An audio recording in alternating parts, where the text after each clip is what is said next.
শোনো, তুমি যে আমার থেকে 1000 টাকা নিয়েছো ফেরত দাও। কিসের 1000 টাকা? কবে 1000 টাকা নিলাম আমি তোমার থেকে? ও ভুলে গেছো, গেল সপ্তাহে নিলে যে। ও আচ্ছা আচ্ছা আচ্ছা। তো এইভাবে কি কেউ টাকা খুঁজে? হ্যাঁ? টাকা খুঁজতে হলে তো একটা দম থাকা দরকার। তোমার টাকা তুমি খুঁজবে, একটু পাওয়ার দিকে তুমি টাকাটা নেবে না? দাঁড়াও, আমি তোমাকে দেখাচ্ছি কিভাবে টাকা খুঁজতে হয়, ঠিক আছে? তুমি দেখো, এখানে বসো, দেখে নাও কিভাবে চাইতে হয় টাকা।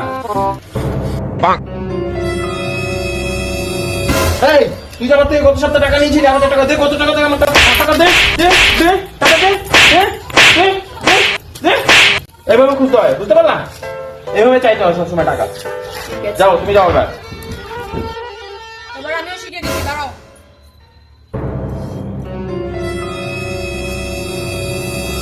ওই, দেবে সব টাকা। এই যে তোমার 1000 টাকা নাও, যাও, বুঝছো? এবার আর নেক্সট টাইম চাইবা না,